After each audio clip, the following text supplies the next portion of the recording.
Assalamualaikum warahmatullahi wabarakatuh. Halo semuanya. Perkenalkan, saya Fatata Rizka Afrisa. Pada video kali ini, kita akan membahas mengenai peranan psikologi dalam pembelajaran siswa di sekolah. Sebelumnya, ada yang sudah tahu apa itu psikologi pendidikan? Nah, psikologi berasal dari bahasa Yunani yaitu psyche yang memiliki arti jiwa dan logos yang artinya ilmu. Sedangkan secara etimologi memiliki makna ilmu yang mempelajari jiwa, baik gejala kejiwaan, proses, latar belakang, dan yang atau biasanya disebut sebagai ilmu jiwa. Sedangkan pendidikan merupakan proses pengubahan sikap dan tata laku seseorang atau kelompok dalam usaha mendewasakan manusia melalui upaya pengajaran dan pelatihan. Jadi, dari beberapa pengertian tadi, dapat kita ketahui bahwa psikologi pendidikan merupakan sebuah cabang ilmu dari psikologi yang menerapkan berbagai bidang pandangan dalam psikologi, prinsip-prinsip, dan teknik-teknik psikologi dalam melakukan kegiatan pendidikan.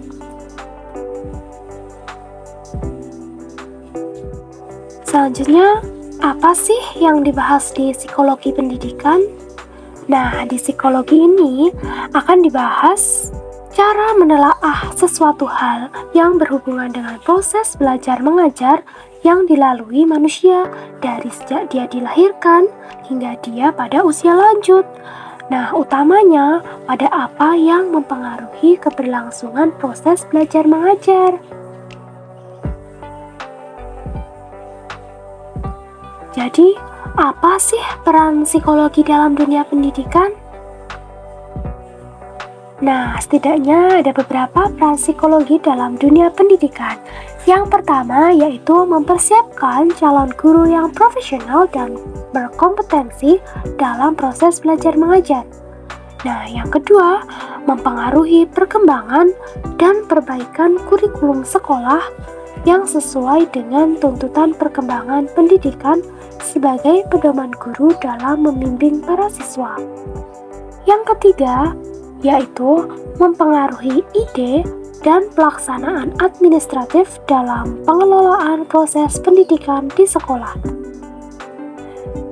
Yang keempat, yaitu mengarahkan para guru untuk mengetahui sebab dari sesuatu dapat terjadi dan bagaimana cara penanganannya. Nah, selanjutnya yaitu mengenai batasan pokok bahasan dalam psikologi pendidikan. Setidaknya terdapat 3 batasan pokok. Yang pertama yaitu mengenai belajar. Mengenai belajar di sini meliputi teori, prinsip, dan ciri khas perilaku belajar peserta didik dan sebagainya. Kemudian yang kedua yaitu mengenai proses belajar. Di antaranya yakni tahapan perbuatan dan peristiwa yang terjadi dalam kegiatan belajar, peserta didik, dan sebagainya. Kemudian, yang ketiga atau yang terakhir, yaitu mengenai situasi belajar, yang meliputi suasana dan keadaan lingkungan, baik yang bersifat fisik maupun yang bersifat non-fisik, dan juga yang berhubungan dengan kegiatan belajar peserta didik. Dalam proses belajar mengajar, yang menjadi permasalahan psikologi utamanya adalah peserta didik. Penguasaan guru terhadap psikologi pendidikan merupakan salah satu kompetensi yang harus dikuasai oleh guru. Karena guru dituntut untuk memahami berbagai perilaku orang-orang yang berkaitan dengan tugas utamanya, yaitu perilaku peserta didik. Dengan memahami karakteristik siswa, maka seorang guru akan menjadi bijak dalam menyiapkan media pembelajaran, proses belajar mengajar, bahkan dalam memberikan penilaian. Kebanyakan orang memiliki rasa ingin menjadi seorang guru, atau lebih tepatnya, menggurui. Akan tetapi, tidak semua orang tersebut mengetahui bagaimana agar tercapai hasil yang maksimal dalam pendidikan. Oleh sebab itu, seorang guru hendaknya belajar dan memahami psikologi pendidikan. Karena peran guru setelah memahami psikologi pendidikan sangatlah banyak. Nah, kali ini kita akan paparkan beberapa peran seorang guru setelah memahami psikologi pendidikan. Yang pertama yaitu merumuskan tujuan pembelajaran dengan tepat. Dengan memahami psikologi pendidikan, guru diharapkan dapat menentukan bentuk perubahan perilaku yang dikehendaki sebagai sebuah tujuan pembelajaran. Contohnya adalah dengan berusaha mengimplementasikan pemikiran Bloom tentang taksonomi perilaku individu dan mengaitkannya dengan teori perkembangan individu. Yang kedua yaitu menentukan strategi dan metode pembelajaran yang sesuai. Nah, dengan memahami psikologi pendidikan, guru diharapkan bisa menentukan strategi atau metode pembelajaran yang tepat dan sesuai, juga mampu mengaitkannya dengan karakter dan keunikan individu, baik dalam jenis belajar dan gaya belajar di tingkat perkembangan yang sedang dialami oleh siswanya. Yang ketiga yaitu memberikan motivasi belajar pada peserta didik. Seorang guru ini nanti diharapkan dapat memotivasi siswa atau berupaya memberikan dorongan kepada siswanya untuk melakukan perbuatan tertentu, khususnya belajar. Karena tanpa pemahaman psikologi pendidikan yang memadai, guru akan mengalami kesulitan untuk memberikan motivasi kepada siswa. Yang keempat yaitu menciptakan suasana belajar yang kondusif. Nah, dengan psikologi pendidikan akan sangat memungkinkan seorang guru dalam menciptakan suasana yang kondusif di dalam kelas, sehingga siswa dapat belajar dengan nyaman dan menyenangkan. Yang kelima, yaitu berinteraksi secara tepat dengan siswa.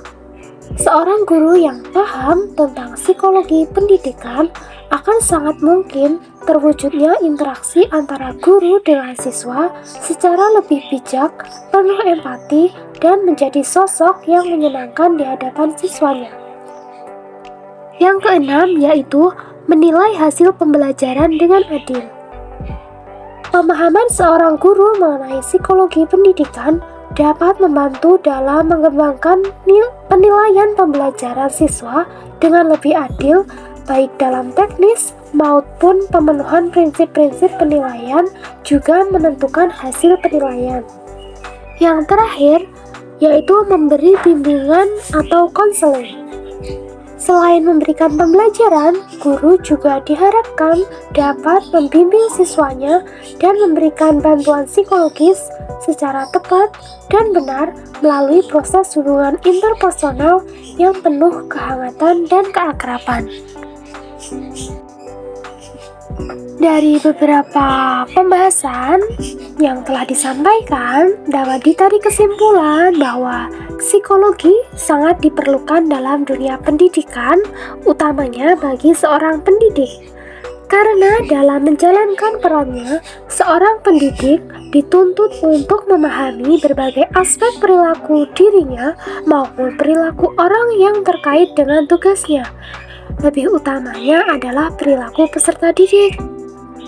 Sehingga dengan pemahaman tersebut, seorang pendidik dapat menjalankan tugas dan perannya secara efektif dan akan memberikan kontribusi nyata untuk mencapai tujuan pendidikan di sekolah.